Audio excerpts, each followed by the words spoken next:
ಒಂದು ಕ್ಲಾಸ್ ರೂಮಲ್ಲಿ 0ಯಿಂದ 9ನೇ ಸಂಖ್ಯೆ ತನಕ ಹೀಗೆ ಉದ್ದು ಕೂತಿರುತ್ತಂತೆ. ಸೊ 9ನೇ ಸಂಖ್ಯೆ ಏನ್ ಮಾಡುತ್ತಂತೆ, 8ನೇ ಸಂಖ್ಯೆ ತಲೆ ಮೇಲೆ ಪಟಾಳ ಅಂತ ಹೊಡೆಯುತ್ತಂತೆ. ಅದು ಕೇಳುತ್ತಂತೆ, ನನಗೆ ಯಾಕಪ್ಪ ಹೊಡೆದೆ ನೀನು? ನಾನು ದೊಡ್ಡವನು, ಹೊಡೆದ್ರೆ ಹೊಡೆಸ್ಕೋಬೇಕು. ಸರಿ, 8ನೇ ಸಂಖ್ಯೆ ಏನ್ ಮಾಡುತ್ತೆ, ಫ್ರಸ್ಟ್ರೇಟ್ ಆಗಿರ್ತೀಯಲ್ಲ, 7ನೇ ಸಂಖ್ಯೆ ಹೊಡೆಯುತ್ತೆ. ಹೀಗೆ 7ನೇ ಸಂಖ್ಯೆ 6ಕ್ಕೆ, 6ನೇ 5ಕ್ಕೆ ಹೀಗೆ ಹೊಡಿತಾ 2ನೇ ಸಂಖ್ಯೆ 1ನೇ ಸಂಖ್ಯೆ ಹೊಡೆಯುತ್ತೆ. ಸೊ 1ನೇ ಸಂಖ್ಯೆ ಯಾರಿಗೆ ಹೊಡಿಬೇಕು ಇವಾಗ? 0ಗೆ. ಬಟ್ 1ನೇ ಸಂಖ್ಯೆ 0ಗೆ ಹೊಡೆಯೋದಿಲ್ಲ, ಅದ್ರ ಪಕ್ಕ ಹೋಗಿ ಕುತ್ಕೊಳ್ಳುತ್ತೆ. ಅವ್ರೆಲ್ಲರಿಗಿಂತ ದೊಡ್ಡ ಸಂಖ್ಯೆ ಆಗ್ಬಿಡುತ್ತೆ, ಅಂದ್ರೆ 10ನೇ ಸಂಖ್ಯೆ ಆಗುತ್ತೆ. ಆಗ 0 1ಕ್ಕೆ ಕೇಳುತ್ತಂತೆ, ಅಲ್ಲ ಎಲ್ಲರೂ ಕೂಡ ತನಗಿಂತ ಸಣ್ಣವ್ರನ್ನ, ತನಗಿಂತ ದುರ್ಬಲರ ಮೇಲೆ ಶೋಷಣೆ ಮಾಡಿದ್ರು, ದಬ್ಬಾಳಿಕೆ ಮಾಡಿದ್ರು, ಅಹಂಕಾರ ತೋರಿಸಿದ್ರು.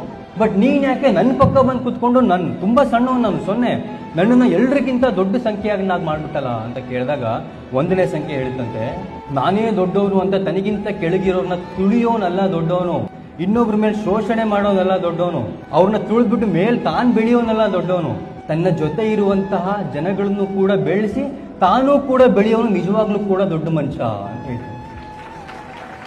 ಸೊ ಇವತ್ತೇನಾಗಿದೆ, ನಾನ್ ಬೆಳಿಬೇಕಷ್ಟೇ, ಯಾರ ಜೀವನ ಆದ್ರೂ ಹಾಳಾಗೋಗ್ಲಿ ಅನ್ನುವಂತ ಮನಸ್ಥಿತಿ ಏನಿದೆ, ಇದು ನಿಮ್ ಜೀವನದಲ್ಲಿ ಸ್ವಲ್ಪ ಮುಂದೆ ಕರ್ಕೊಂಡು ಹೋಗ್ಬೋದು, ಬಟ್ ಬೀಳಿಸ್ಬಿಡುತ್ತೆ.